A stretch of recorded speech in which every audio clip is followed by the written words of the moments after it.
Est-ce que, moi, Olivier, je peux te poser une question puisqu'on est dans cette contagion?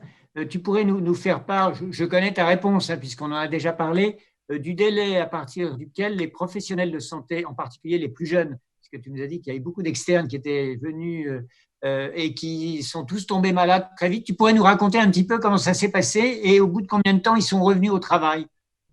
Alors c'est vrai qu'on a eu plein de jeunes qui sont venus et qu'au début, il y a eu, alors qu'on a essayé de les former à l'hygiène, mais quand on est externe, c'est vraiment pas quelque chose qu'on est habitué à faire. Il y en a beaucoup qui sont tombés malades assez rapidement. Il y en a même qui sont arrivés, c'est déjà malades, hein. Bon, ils ont eu un petit, là, ils ont vraiment eu les formes bénignes. Très clairement, on les voyait manger tous ensemble. Il y avait on reçoit plein de cadeaux, donc on reçoit des chocolats. Alors, on mettait tous les MMS ensemble et les gens mangeaient dans des grands bacs les chocolats et s'infectaient les uns les autres, par exemple. Donc, vraiment, il y a eu effectivement, les patients, les internes, les externes se sont de façon importante, se sont infectés. Contaminés très rapidement. Et tu les as fait revenir au bout de combien de jours? Alors, ils reviennent au bout de 8 jours, 8 jours dont 2 jours sans aucun symptôme. Ils reviennent et donc ils sont tous revenus. Et alors, du coup, maintenant, ils sont immunisés. Donc, ils sont à fond, hein. Donc, 8 jours. Donc, ça veut dire que dans le milieu professionnel, ça a été 8 jours. Et ils ont porté un masque à ce moment-là, comme tous les soignants portent un masque. Et donc, on peut revenir au travail quand on est un professionnel de santé après 8 jours, quand on a fait une forme, entre guillemets, bien évidemment, qui n'a pas nécessité une hospitalisation. Et la durée de séjour pour les formes bénignes dans ton unité Covid, au bout de combien de temps tu fais sortir les gens et tu les remets dans Covid-?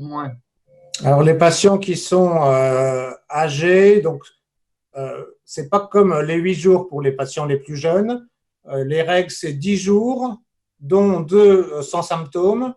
Le plus souvent, 10 jours, c'était un peu court. Donc, c'est entre 10 et 14 jours. Et ensuite, ils passent dans une deuxième unité, qui est une unité de SSR. Et dans cette unité, il reste encore 14 jours. Et donc, au bout de 28 jours, ils sont jugés complètement guéris et ils sont plus contagieux. Donc, les 14 Et premiers dans jours. l'unité SSR, est-ce que tu as mis en route des précautions vis-à-vis de la contagiosité? Est-ce que le patient a un masque, le personnel a un masque? On garde les mêmes règles que dans la première unité aiguë des 10 jours. On garde la même règle parce qu'il y a toujours un risque de contagion. Donc, on doit toujours s'habiller avec la charlotte, les masques, la surblouse. Tout à fait. Simplement, la phase de détresse respiratoire est passée. Donc, il y a un peu moins de prise en charge aiguë parce qu'au bout des 14 jours, la phase de détresse respiratoire, elle arrive vraiment entre 7 et 9 jours. Donc, quand on a passé ces 14 jours, on peut passer en SSR.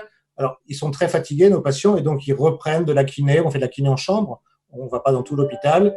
Et ils ont 14 jours où ils vont reprendre. Et aujourd'hui, on a eu des patients qui sont rentrés chez eux, qui avaient fait les 28 jours et qui étaient complètement guéris.